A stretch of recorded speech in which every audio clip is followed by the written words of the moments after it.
नमस्कार शेतकरी मित्रांनो, एस-पी फार्मिंग इंजिनियर या आपल्या यूट्यूब चॅनलवर सर्वांचं स्वागत आहे.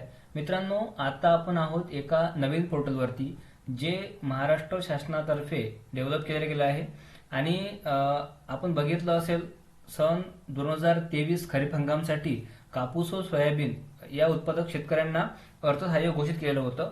तर ते अर्थसहाय्य आपल्या बँक अकाउंटवर जमा झालेलं आहे किंवा नाही हे आपण या पोर्टलद्वारे चेक करू शकतो.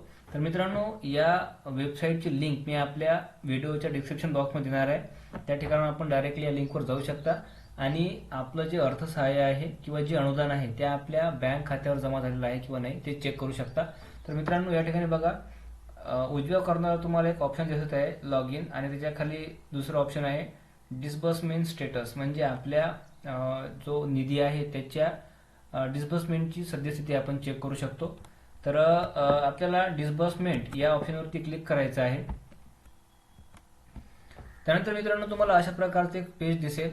तर बघा, दोन महत्त्वाच्या गोष्टी आहेत. पहिलं म्हणजे तुमचा जो आधार नंबर आहे तो मोबाईल नंबर सोबत लिंक असला पाहिजे आणि जो तुमचा मोबाईल नंबर आधार नंबर सोबत लिंक आहे तोच मोबाईल नंबर आणि तेच आधार नंबर तुम्ही आपल्या कृषी कार्यालयात जे आपण डॉक्युमेंट सबमिट केलेले होते त्यामध्ये आपलं आधार कार्ड आहे, दुसरं एक आधार संमती पत्र आहे आणि जर सामायिक शेती असेल तर आपलं त्यामध्ये एक जे सामायिक खातेधारक आहेत त्यांचं संमतीपत्र आहे.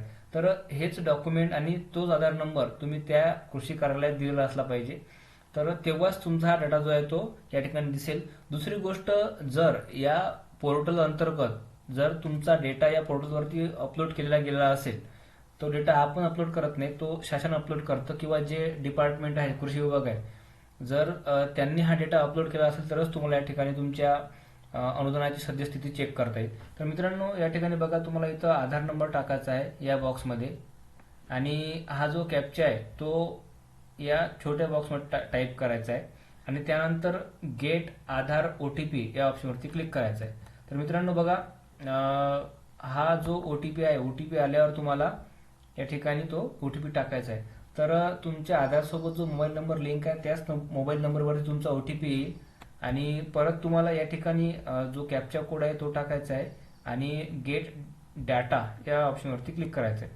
तर मित्रांनो बघा, या ठिकाणी मेन्शन केलेलं आहे, हे इंग्लिशमध्ये मी वाचून सांगतो. If user exist in database and Aadhaar number is updated then your OTP will send to your registered mobile number. तर मित्रांनो बघा, जर तुमचा मोबाईल नंबर हा तुमच्या आधारसोबत लिंक असेल तरच तुम्हाला OTP येईल तुमच्या मोबाईल नंबरवरती. आणि दुसरी गोष्ट, तुमचा जो डेटा आहे म्हणजे तुमचा निधी ट्रान्सफर केला गेलेला आहे किंवा तुमच्या खात्यावर जमा झालेला आहे किंवा नाही याची माहिती जर या पोर्टलवर अपलोड केलेली असेल तरच तुम्हाला या ठिकाणी तुमच्या या अनुदानाच्या सद्यस्थितीबद्दल माहिती मिळेल, अन्यथा मिळणार नाही. आता पोर्टल नवीन असल्या कारणामुळे लगेच तुम्हाला माहिती मिळणार नाही, पुढच्या 2-3 दिवसात तुम्ही चेक करू शकता. तर हे एक महत्त्वाचं आहे. आता बघा, बऱ्याच वेळा काय होतं की तुमचा मोबाईल नंबर आहे तो आधारसोबत लिंक नसतो, तर तुम्हाला असा एक मेसेज येऊ शकतो की फेल टू सेंड OTP, म्हणजे तुम्हाला OTP येणार नाही. तर मित्रांनो, तुमचा जो डेटा आहे या खरीप हंगामातील कापूस व सोयाबीन अनुदानासंबंधी तो डेटा या ठिकाणी या पोर्टलवरती अपलोड केलेला नसेल, त्यामुळे तुम्हाला तुमच्या अनुदानाची सद्यस्थिती चेक करता येणार नाही. अशा प्रकारे तुम्हाला मेसेज येतील.